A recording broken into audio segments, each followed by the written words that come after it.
حضرت مریم رضی اللہ تعالی عنہا کو اللہ تبارک و تعالی نے بغیر باپ کے جناب عیسیٰ علیہ السلام عطا فرما دیے۔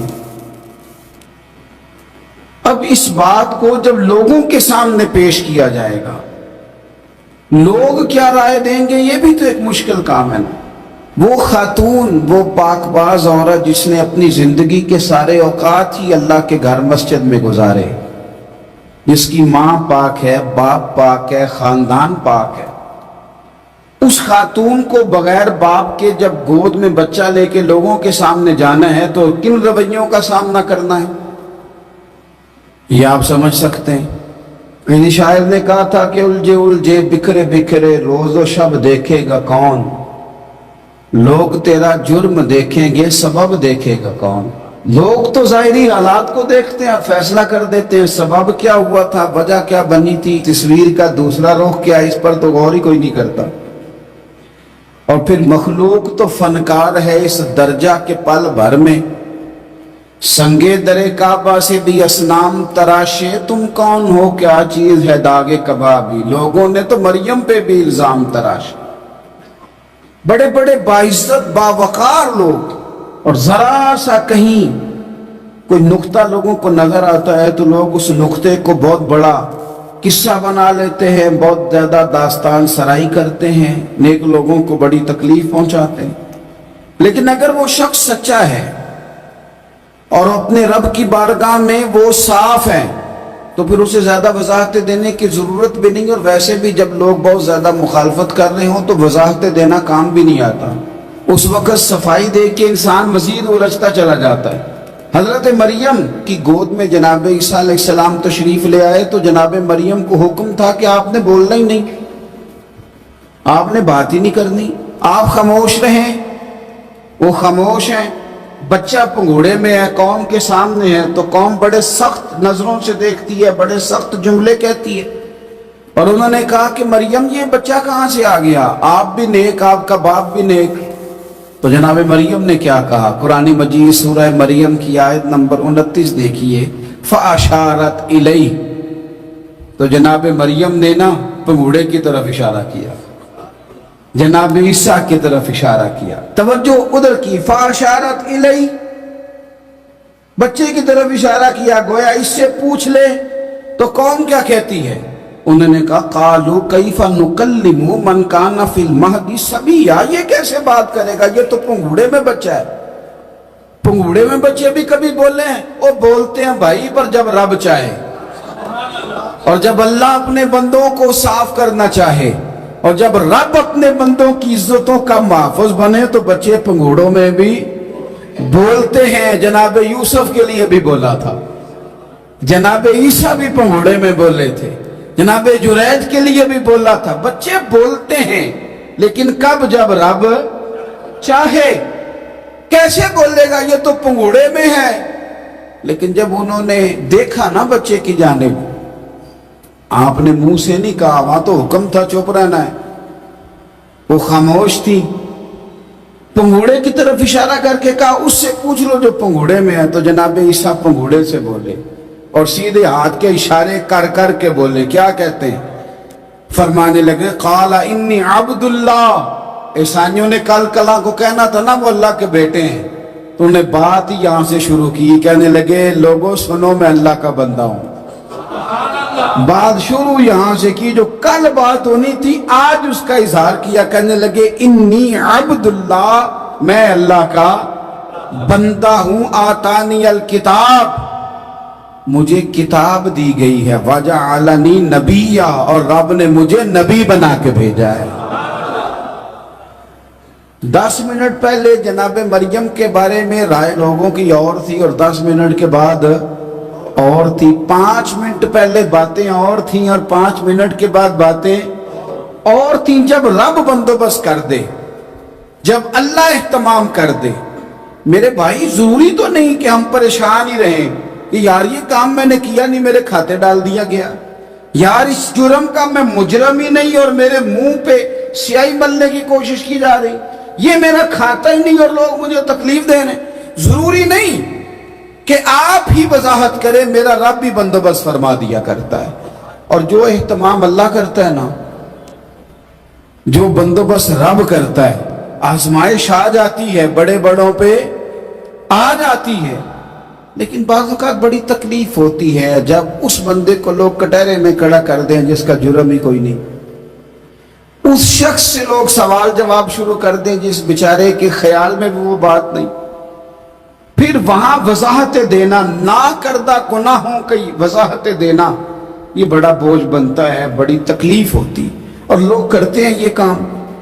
پھر اللہ تعالیٰ جب بندوبست فرمائے، صحیح بخاری میں حضرت جریج کا ذکر فرمایا، جریج نفل پڑھ رہے تھے، ماں نے آواز دی، وہ آ نہیں سکے، نماز میں تھے، ماں ناراض ہو گئی، اس نے ہاتھ اٹھا کے کہا اللہ یہ اتنی دیر تک مرے نہ جب تک کسی بری عورت کا منہ نہ دیکھ لے۔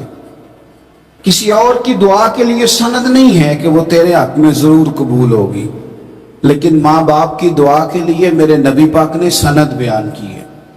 سید عالم صلی اللہ علیہ وسلم فرماتے ہیں جب بھی ماں باپ اولاد کے لیے ہاتھ اٹھاتے ہیں رب ضرور قبولیت کا شرف عطا کرتا ہے۔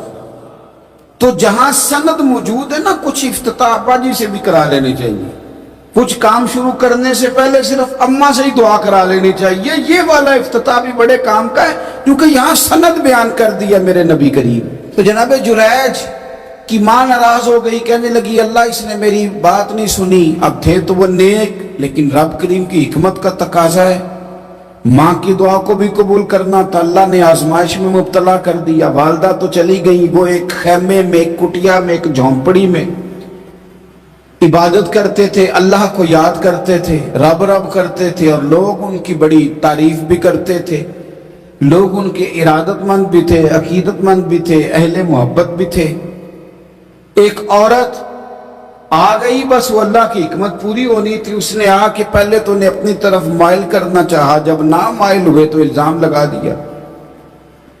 یہ ہمارے دور کا تقاضا ہے، لوگ پہلے آپ کو اپنے حق میں قائل کرتے ہیں، اپنی فرما برداری میں لانا چاہتے ہیں، اگر آپ نہیں آتے تو پھر وہ آپ کو مجرم قرار دے دیتے ہیں، یا میرے ساتھ چل ورنہ پھر میں تیرے خلاف پراپوگنڈا کروں گا۔ دو ہی باتیں، پہلے اس نے قائل کیا، جب جناب جنید قائل نہ ہوئے تو اس نے قریب ایک چرواہا تھا، اس چرواہے کے ساتھ جا کے منہ کالا کیا، مقررہ وقت پہ بچہ پیدا ہو گیا۔ لوگوں نے کہا کس کا ہے؟ کہنے لگے اس خانقاہ میں، اس حجرے میں عبادت کرنے والے کا ہے۔ اگر کسی دیندار پر ذرا سا بھی الزام لگ جائے تو آپ یقین کریں کہ بڑے بڑے خوفناک لوگ بھی نیک ہو جاتے ہیں، جن کا اپنا سارا ماضی کالا سیاہ ہو وہ بھی اجالوں کے راہبر بن جاتے ہیں، جن کی اپنی زبانیں ساری زندگی آلودہ رہی ہوں وہ بھی بڑے بڑے اعلیٰ سچ بولنے لگتے ہیں۔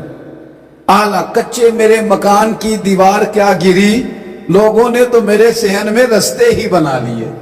بڑے لوگ آ جاتے ہیں، پھر بڑا کچھ کرتے ہیں اور بڑے بڑے خوفناک جملے کستے ہیں، بس کو نقطہ جو ہاتھ آ گیا ایسے جیسے گرنے کا انتظار کر رہے تھے۔ اب جناب لوگ اٹھے، احتجاج شروع ہو گیا، شور پڑ گیا، یہ بابا بڑا نیک بنتا تھا، نفل پڑھتا تھا، عبادتیں کرتا تھا، دیکھو اس کا حال کیا ہے کہ اس نے ناجائز بچہ پیدا کیا۔ بغیر تحقیق کے میں کہہ چکا ہوں کہ الجھے الجھے بکھرے بکھرے روز و شب دیکھے گا کون، لوگ تیرا جرم دیکھیں گے، سبب دیکھے گا کون، لوگ تیرا جرم دیکھیں گے، سبب کوئی غور نہیں کرتا کہ وجہ کیا تھی۔ او بھائی کچھ تو مجبوریاں رہی ہوں گی، یوں ہی کوئی بے وفا نہیں ہوتا۔ الزام لگا دیا، شور ہوا، احتجاج ہوا، دنیا کٹھی ہوئی، ان کا انہوں نے حجرہ گرا دیا، مارا بھی، پیٹا بھی، ایک نیک آدمی کو بدنام بھی کیا، برا بھلا بھی کہا، گالیاں بھی دی، جو کر سکتے تھے کیا۔ اب جب سزا دینے لگے نا تو جناب جریج کہنے لگے تھوڑی سی اجازت دیتے ہو، مار تو تم نے دینا ہی ہے۔ کہا جناب ٹھیک ہے دیتے ہیں۔ انہوں نے کہا صرف 2 نفل پڑھنے۔ اب وہ نفل پڑھ رہے تھے تو لوگ اس وقت بھی کہہ رہے تھے فراڈ ہی کر رہا ہے، دھوکہ ہی دے رہا ہے، چونکہ ذہن بن گیا نا، بدگمانی آ گئی۔ انہوں نے 2 نفل پڑھ کے ہاتھ اٹھائے، کہا اللہ جانا تو میں نے ہے پر اس رسوائی کے ساتھ،